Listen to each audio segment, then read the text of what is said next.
Gŵr a het fi a dynion cri yn cnocio. Eisteddfod Cwm Tawe. Cyfle i roi llwyfan i'r Gymraeg yn yr ardal. Faint o'r iaith sy'n cael ei siarad yma? Mae dod o fe heddiw, mae fe'n dangos fi bod llawer fwy o pobl yn siarad Cymraeg yn yr ardal na beth o fi'n meddwl. Dwi ddim yn defnyddio'r iaith Cymraeg gormod, dwi'n credu. Dwi gallu, ond dwi'n dewis ddim. Gwaith Comisiynydd y Gymraeg yw hyrwyddo'r iaith a'i gwneud hi'n haws i bawb ei defnyddio. Gôl Llywodraeth Cymru yw gweld miliwn o siaradwyr Cymraeg erbyn 2050. Mae'r Comisiynydd yn derbyn bod hi'n galed cyrraedd y targed. Dwi wir yn credu bod cyfle mewn cenhedlaeth nawr i wneud mwy, i wneud pethau'n well ac i brysuro yr hyn i ni'n ei wneud. Draw ym Mhywys, mae Ysgol Bro Hyddgen ar fi'n symud i fod yn ysgol gobl Gymraeg.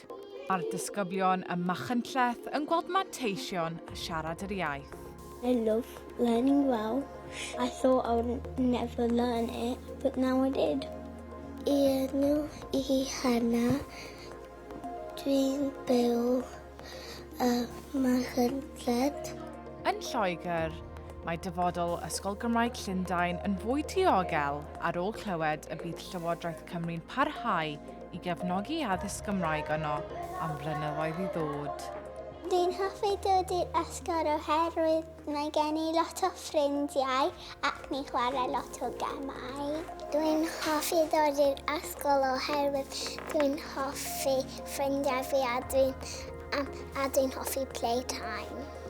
Mae gwaith i'w wneud eto i gyrraedd y targed mawr o filiwn o siaradwyr Cymraeg. Wrth i'r iaith barhau i groesi ffiniau, mae yna obaith o hyd.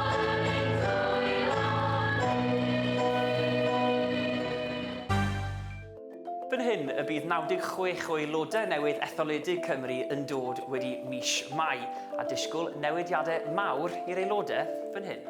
Ie, y siambr lle mae prif wrlwm y bai yn digwydd. Yma mae aelodau Senedd Cymru yn gwneud penderfyniadau sy'n effeithio arno ni gyd yng Nghymru. Ond fe fydd nifer yr aelodau yn cynyddu o 60 i 96 yn yr etholiad Senedd fis Mai, ac felly roedd angen mwy o le. Ie, mae'n anodd dychmygu'r bai heb yr adeilad eiconig yma erbyn hyn.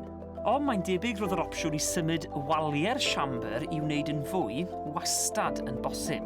36 o ddesgiau newydd, y pren a'r dir, peth ohono fe wedi hail ddefnyddio o'r hen siambr. Hon yw'r siambr a fydd yn gartre i Ddemocratiaeth Cymru am ganrif a mwy nesaf.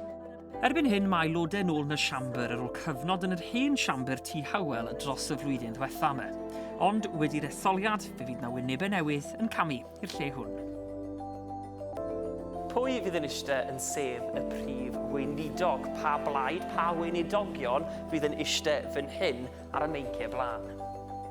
Cost y gwaith, mae'n debyg, oedd dros 4 miliwn o bunnau.